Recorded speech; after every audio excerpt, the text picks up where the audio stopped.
Hi partner.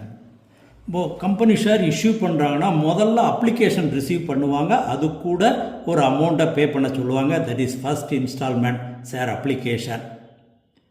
இந்த இது companies act படி ஷேருடைய ஃபேஸ் வேல்யூவில் 5% குறையக்கூடாது. அதே இது செபி என்ன சொல்கிறாங்கன்னா இஷ்யூ ப்ரைஸில் 25% குறையாமல் அப்ளிகேஷன் மணி வரணும். அப்படி அப்ளிகேஷன் மணி ரிசீவ் பண்ணுறாங்கன்னா அது ஷேர் அப்ளிகேஷன் அக்கௌண்ட்னு தனி அக்கௌண்ட்டில் கம்பெனி மெயின்டைன் பண்ணணும். அது கம்பெனிக்குரிய பணம் இல்லை.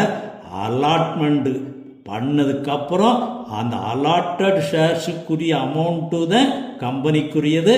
அப்போத்தான் transfer to share capital company எடுத்து செலவழிச்சிக்கலாம். இப்போ இதுக்கு ஜேர்னல் என்ட்ரி வரும்பொழுது முதல்ல அப்ளிகேஷன் மணி ரிசீவ்டுக்கு ஒரு என்ட்ரி, அடுத்து அலாட்மெண்ட் பண்ணும்போது இந்த அப்ளிகேஷன் மணியை அட்ஜஸ்ட் பண்ணுறதுக்கு ஒரு என்ட்ரி. சிம்பிள். அமௌண்ட் ரிசீவ்னாலே பேங்க் அக்கௌண்ட் டெபிட்டு. என்ன அமௌண்ட் ரிசீவ் பண்ணுறோம்?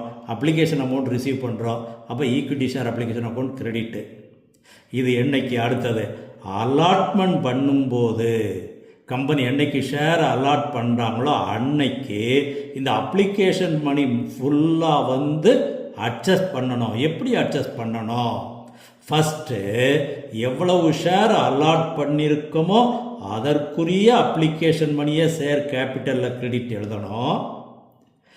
இந்த அப்ளிகேஷன் மணியோடு சேர்ந்து செக்யூரிட்டி ப்ரீமியம்னு ரிசீவ் பண்ணோம்னா எவ்வளவு ஷேர் அலாட் பண்ணியிருக்கோமோ அதுக்குரிய ப்ரீமியம் அமௌண்ட் மட்டும்தான் செக்யூரிட்டி ப்ரீமியம் அக்கௌண்ட்டில் கிரெடிட் எழுதணும்.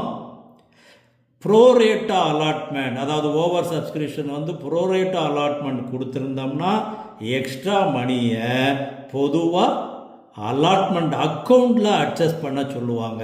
அப்போ எவ்வளவு ஷேர் அலாட் பண்ணியிருக்கோமோ அவங்களுக்குரியதில் எக்ஸ்ட்ரா பணம் எவ்வளோ ரிசீவ் பண்ணியிருக்கோமோ அதை ஷேர் அலாட்மெண்ட் அக்கௌண்ட்டுக்கு அட்ஜஸ்ட் பண்ணிடுவோம். அலாட்மெண்ட் அக்கௌண்ட்டுக்கு அட்ஜஸ்ட் பண்ணது போக எக்ஸ்ட்ரா பணம் அவங்க பணம் இருந்தால் ஒன்று திருப்பி அனுப்பிடணும், இல்லை அதை கால்ஸுக்கு எடுத்துக்கலாம்னு சொன்னால் கால்ஸின் அட்வான்ஸுக்கு கொண்டு போகணும். அப்போ ஓவர் சப்ஸ்கிரிப்ஷன் வருது, ப்ரோரேட்டா அலாட்மெண்ட் வருது. அப்போ அலாட்மெண்ட்டுக்கு அட்ஜஸ்ட் பண்ணது போக எக்ஸ்ட்ரா பணம் இந்த ப்ரோரேட்டா அலாட்மெண்ட்டில் இருந்தால் கால்ஸின் அட்வான்ஸுக்கு எடுத்துக்கன்னு சொன்னால் கால்ஸின் அட்வான்ஸ் அக்கௌண்ட்டில் கிரெடிட் எழுதணும். இல்லை அப்படின்னு சொன்னால் திருப்பி அனுப்பிடணும். ஒரு சில அப்ளிகண்ட்டுக்கு ஒன்றுமே ஷேர் அலாட் பண்ணாமல் ரிஜெக்ட் பண்ணி அனுப்பிடுவோம். அப்பையும்